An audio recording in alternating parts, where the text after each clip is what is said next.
G'day everyone, very, very pleased to be here.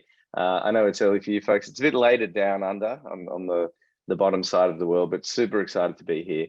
Been a while since I presented at the SANS event, so it's great to do so. I've been involved in sort of digital forensics, incident response for 20 plus years. I kind of stopped counting after a while, and have done a lot of years of teaching with SANS as well, which was absolutely fantastic, until a little thing called COVID got in the way, which was a bit of a pain. For my day job, I work at a company called CyberCX, and we're actually the largest sort of cybersecurity company in this little part of the world. And my team get involved in probably in the order of 300 or so engagements, DFIR cases every year, and a large proportion of those are ransomware cases, for better or worse, usually worse, but hopefully we try to make them better. So what I'm going to cover today is based on a lot of very practical real life experience dealing with these cases for our customers. One of the things I'm going to talk about today, or the main purpose of this presentation, is around an area of ransomware cases that people talk about a lot, but there's not really a lot of great information out there. And that's how do you engage with the attacker, and answering that $1 million or multi-million-dollar sometimes question: do you pay a ransom? Should you pay a ransom? Now, interestingly, a lot of people sort of gravitate towards that as a question. And there are a lot of folks who will have sort of a simple answer for it. Well, you shouldn't pay a ransom because you're, perpetuating cybercrime. Well, you are, sad to say. But if you have experienced a ransomware case, or if you investigate these regularly, you'll know that unfortunately, sometimes organizations do feel that it's the best outcome to pay. But the problem is there's not enough really good methodology out there about how you reach that decision, how you weigh up the risks, how you figure it out. So we actually published last year our own internal methodology on this, because we wanted to share that with the community and with organizations who sort of found themselves in this pickle. And that's what I'm going to be going through today. Now, also, this is not a technical presentation. There are a lot of great technical presentations in the agenda today, which you'll be seeing. So this is more sort of war stories and tales from the front lines, and talking about the more non-technical sides of these issues. But I can tell you, in all of the jobs that we do, and certainly when we engage with senior folks, executives and senior leaders in organizations on these matters, these are the things that they want to know. These are the things that become an issue very, very fast in a ransomware case, and you need to have a good sort of resolution to them. So let me kick into this. Before I go too much further, and again, if you've got a lot of experience in ransomware, some of this will be obvious for you. If you've never experienced a ransomware case, or if this is something that you want to sort of explain to other people in your organization, or maybe to your own customers, hopefully this will be of value. One of the key things to understand when you're dealing with a ransomware case is really, we've heard of double extortion. There are two main attack methods that we see attackers using. Ransomware, which is of course when they get into your systems and they encrypt your data, they encrypt your files. They're trying to cause interruption. They're trying to stop your systems operating. And then there's data theft extortion. So attacker gets into the network and they look around for sensitive information and they steal that information. And now you've got two problems. Even if you recover your systems, even if you can get around the fact that they're encrypted, you've still got the secondary issue that you've got an attacker out there who's got your sensitive data and is threatening to post that online if you don't pay them a sum of money. Interestingly too, if you think about when you look back over the tactics and the methods that attackers have used over the last few years, one of the areas that they have become more sophisticated in is around how do they identify and actually take truly sensitive data. When we saw threat actors starting to do this a few years back, sometimes you would have a ransomware case where they will give you these sensitive documents and say, look at this sensitive stuff we stole. And you look at it and think, this is pretty innocuous. There's nothing in here. And they would highlight the generic footer on the document that says, sensitive, confidential, and they would say, look, we have your sensitive data. Nowadays, and particularly the more professional, the more seasoned ransomware groups are getting better at locating and finding data that is truly sensitive. So more often than not with those, when they sort of show you the sample files they've stolen, you look at them and go, yeah, that's actually pretty bad. So that data theft extortion is definitely something that we're seeing getting better and better. And the reason I point that out is you have to understand the differences. Now, having talked about that, engaging with an attacker. one of the key things to engaging with an attacker, and by the way, a lot of ransomware cases will involve engaging with the attacker in some way, establishing a communication and having a dialogue for various purposes. The most important thing is you need to have a clear approach on how you're going to do this. And we always work with clients to say, you need to be clear on what are your objectives? What are you trying to achieve with this attacker engagement? And what are some of the strategies that you want to apply as you're doing so? Now, on the objective side, a lot of folks will think, you know, the only reason you engage with an attacker is if you want to negotiate a payment, if you want to try to get a price down, or ultimately get to a point where you pay them something and they give you a decryptor or they delete your files. There are actually several reasons why you might want to engage with an attacker, and these can be done separately. So the first objective would be to influence their behavior, right?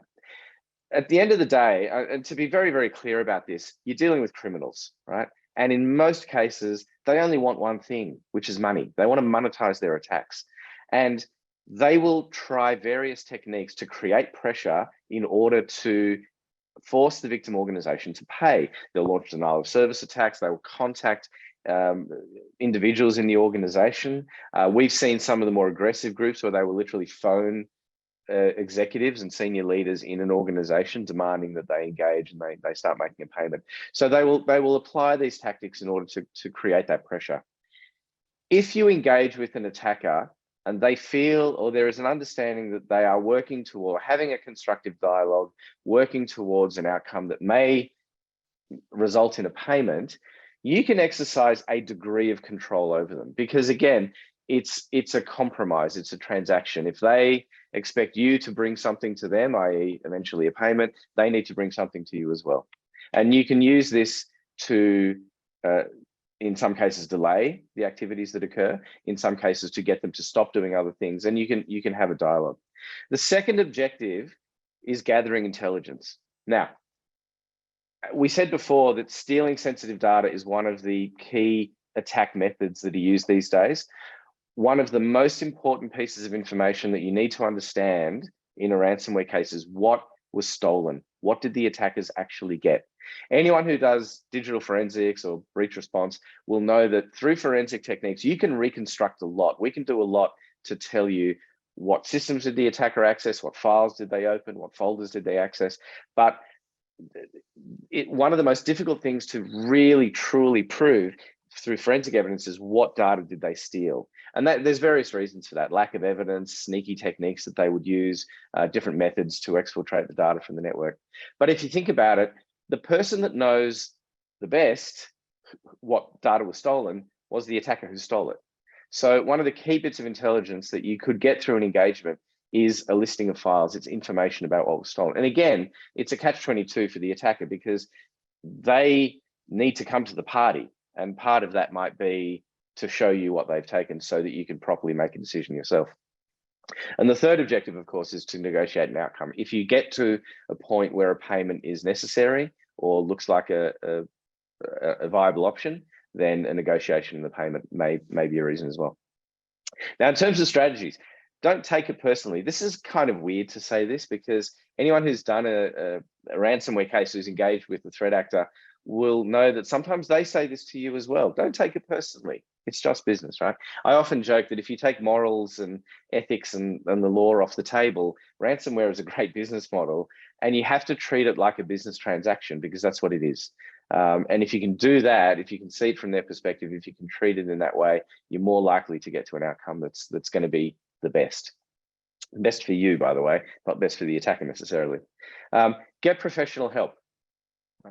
This might seem obvious, but in a real life hostage situation, law enforcement doesn't come in and get the family of the hostage to negotiate with the kidnappers. They will get professionals who understand what they're doing, who have done this before, who know how it works. And importantly, and this is going to the third strategy there, you want to get people and make intelligence informed decisions. As we'll see through this presentation, when you're asking questions like, can we expect this attacker to do what they agree to do? How do we know what they're going to do next?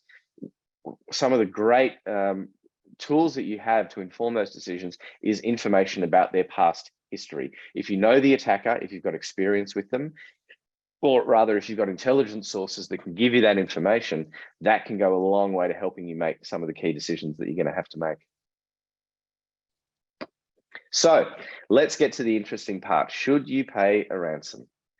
Now, before we go into this, let me make this very, very clear. We would never encourage, we would never condone paying criminals. And that's what they are. We talk about threat actors and attackers. They are criminals. However, we do recognize that there are some situations where, given the dramatic nature of the circumstances and the serious risk at play, payment is an option that needs to be considered to mitigate the risk. And this is what it all, all comes down to risk mitigation. But it should always be thought of as a last resort, and it should always be considered after careful consideration of what the associated risks and, of course, all the alternatives. Now, let's actually step through how to make this decision, because again, when we think about this, when we talk to organizations, and certainly when we help victims, this is the area that is most cloudy, and this is the area that we find there is a lot of uncertainty about. So again, this is the methodology that we tend to use in our organization when we help victims through real life ransomware cases. Now, again, I spoke at the start about ransomware and data theft extortion. So ransomware, your systems are encrypted, you need to get a decryptor or recover the data in some way. Data theft extortion, your sensitive data has been taken, and that's the issue you need to deal with. So there's two sets of slides here that are going to go through each of those scenarios because they're slightly different decision trees. Here we're talking about a ransomware attack. And these are the four main sort of thought areas or areas of risk assessment that we would do. The first one is there an immediate risk to life or health or safety, right? I've been in situations with organizations who, obviously can't say who they are, but they would say, given who we are, we will never pay ransom. We do not engage with criminals. We would never pay ransom. Unless, and what comes after the unless is often unless there is a threat to human life or to health or safety. This doesn't happen often. It's a rare situation where a ransomware case could lead to direct risk to human life, but it could happen. The second area we look at is, and I'll just quickly flip through these.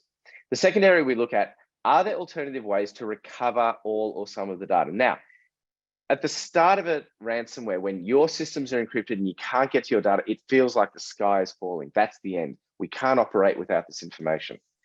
And what tends to happen is, as the days go on and the weeks go on, organizations realize, well, you know what, maybe we can not, maybe we can operate without having some of that data. Or if we can get this bit, we'll be okay. We don't need to have the rest. It'd be nice to have, but you know what, we'll deal without it. And attackers know this. And this is why often in a ransomware case, when attackers are applying pressure to the victim, they will do it early, because they know that that's the time when the victim is in a state of confusion. Things look bad, the sky is falling. And that's the time when they're more likely to say, let's just pay an amount of money and move on, right? So some of the ways in which you look at, can you recover the data? Can you restore from backups? The backup might be a few days old, it might be much older. Now, key point about backups. Say you get encrypted on a Sunday morning and you think, well, that's okay, I'll just get Friday's backup. That doesn't look like it's been encrypted. Most attackers will be in a network for days, possibly weeks, possibly longer before the ransomware is detonated. If you restore Friday's backup, you could be restoring servers that have Cobalt Strike, that have all sorts of backdoors, that have other compromises, that have compromised credentials and all the rest of it. So don't think, I'll just grab a backup, restore it, everything's safe again. You have to think, you have to implement a secure way of bringing those backups back into prod. The second, excuse me, second method is use forensic recovery techniques. Good attackers will use technical methods that make it hard to recover with forensic means, but not always. We've done cases where the encryption hasn't worked properly, where the method of encryption encrypts some of the data, but not all of it, and we can get it back.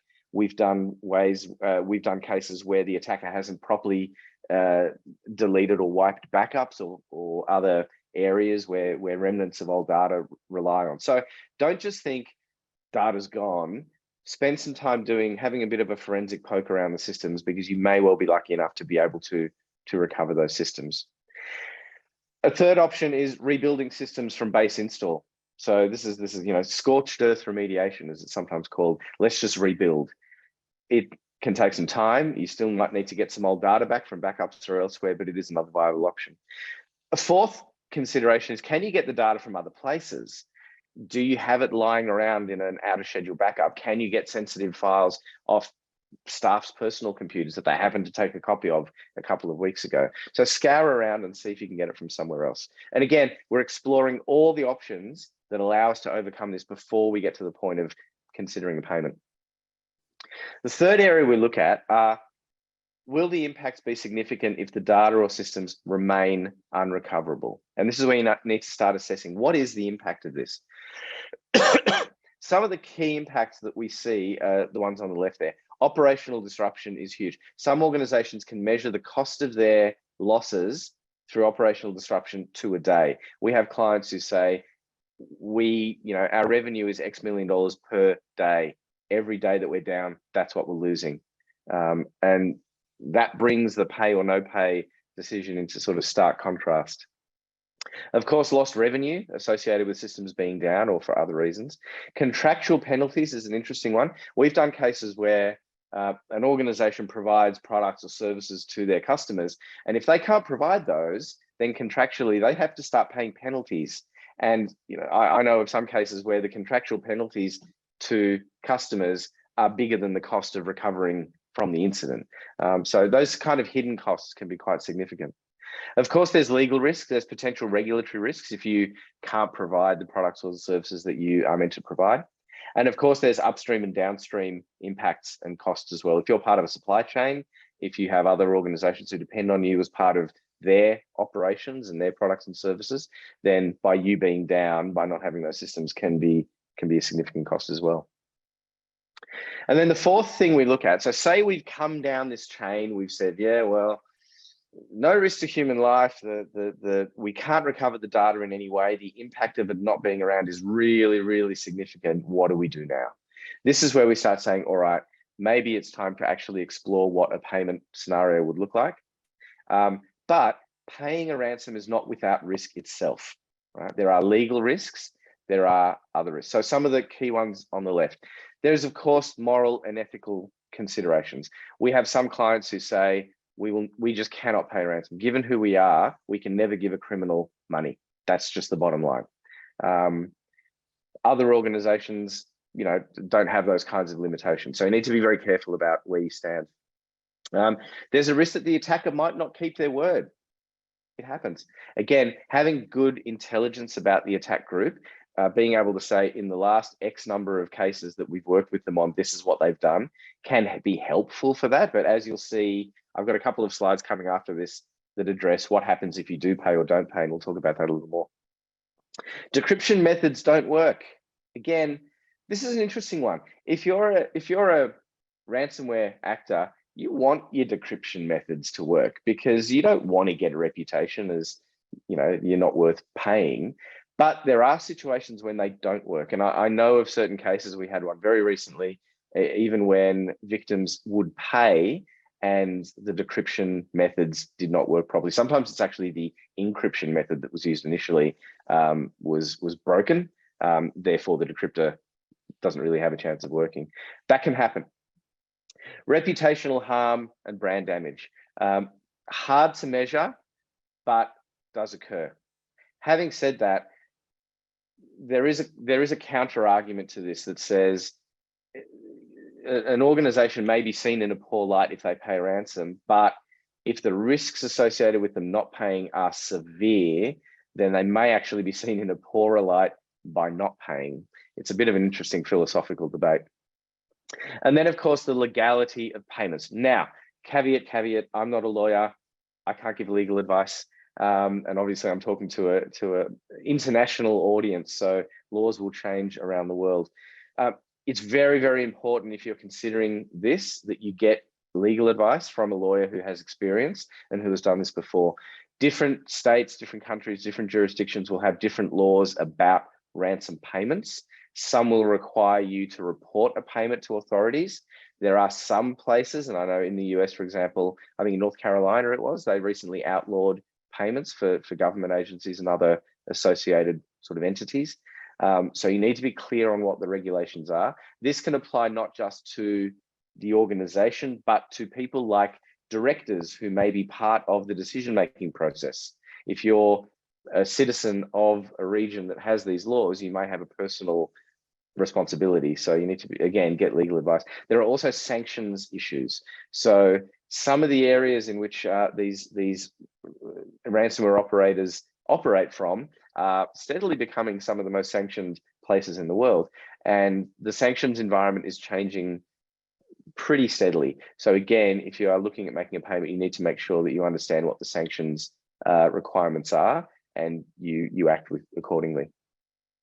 So that's the decision tree for how to step through, how to analyze the situation, know what the risks are, identify them, think about how you can mitigate them, and then ultimately get to a point where you can say, should we pay this ransom or not?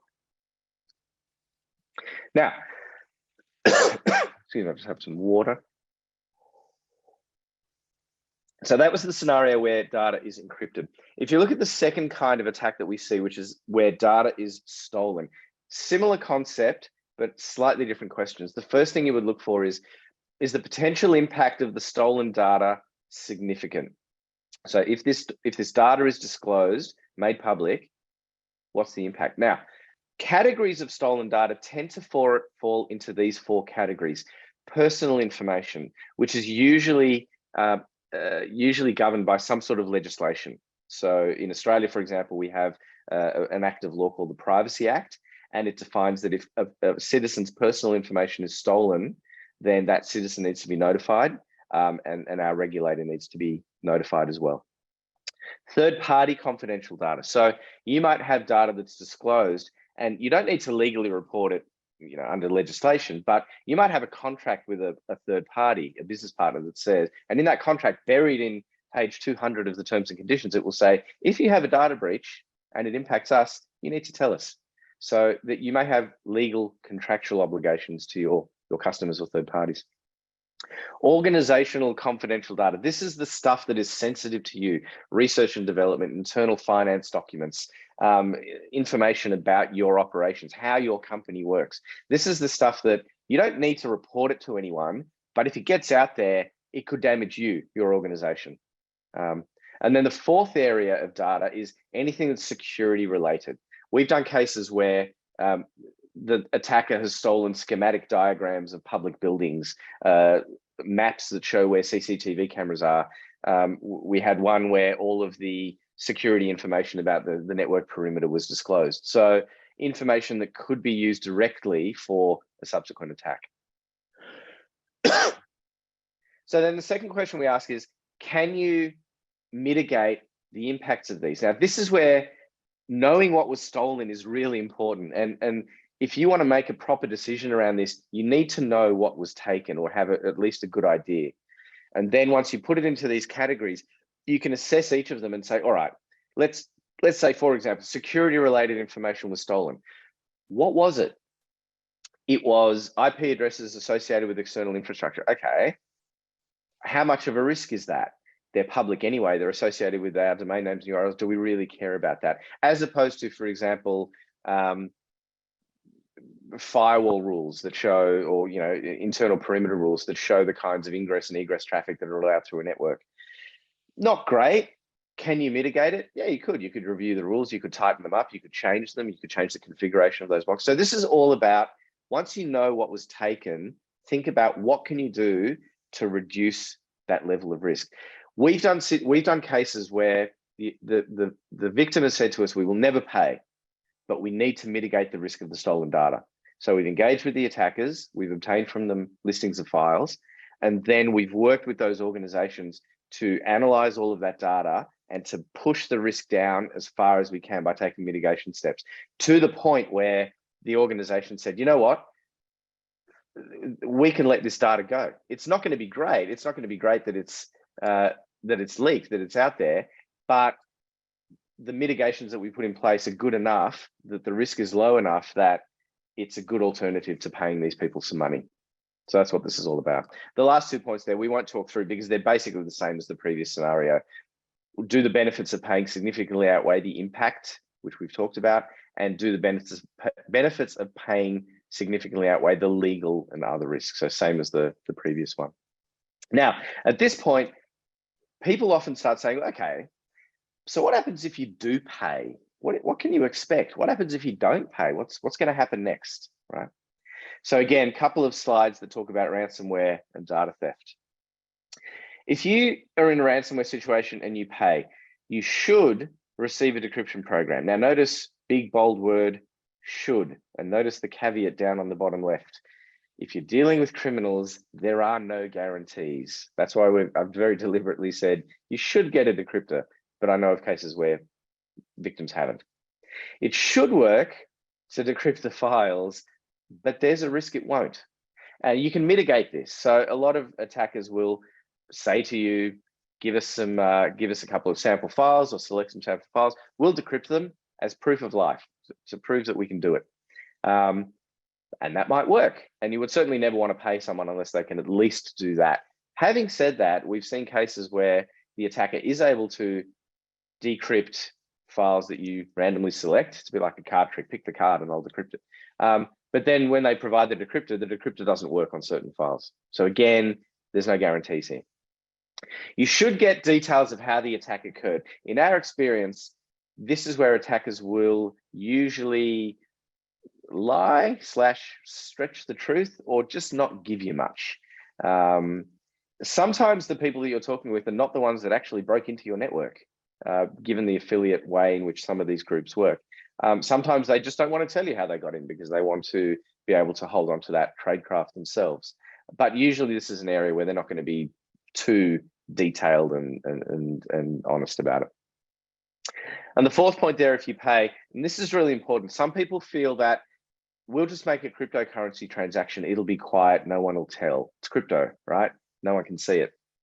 Not true. So you can trace cryptocurrency transactions depending on the cryptocurrency that's used, Bitcoin, Ethereum, whatever. Some of them are easy, some of them are hard, but don't necessarily assume that you can hide a transaction because you're using a crypto exchange. Not the case. If you don't pay, it's likely that you will not get a decryption program. I've seen it happen a couple of times in weird situations, but it's likely that you won't get it. Having said that, there are times when a ransomware group might be shut down, it might disband, it might release a decryptor. It might want to kind of release all the pressure of these people who are maybe after them or still have a gripe with them and just release a decryptor. So if you've got really important data that's encrypted and you don't pay, hold on to a copy of that because you may find that at some point in the future, a decryptor becomes available and you can use that to go back and decrypt your data. Now, in the second situation, data theft, what happens if you pay in this case? The attacker should not post the stolen data online. Should not will not. The attacker should delete the stolen data, and they will often give you some sort of proof of destruction. Now, common question we get, can you trust them? If they say they're going to delete your data, can you really trust them? The short answer is no. Again, caveat, you're dealing with criminals, there are no guarantees. The best intelligence, though, may say to you, look, in the 20 previous cases we've had with this attack group where they've been paid, that data has not come up anywhere.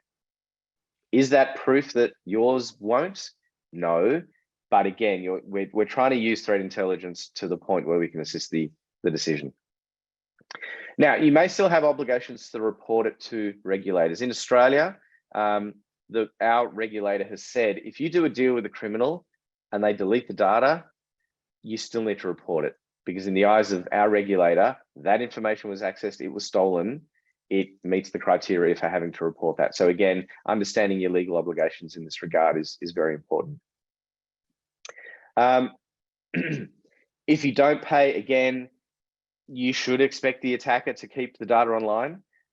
Some attackers have been known to do things like contact the customers of victims. Some people refer to this as sort of triple extortion, etc.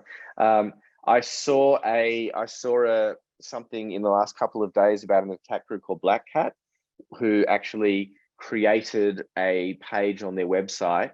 And I saw this secondhand, so I haven't looked at the site myself, but put something on their website where people could look up the details of employees whose information was stolen from a particular organization. So again, using these kinds of techniques to increase the pressure on victim organizations to pay.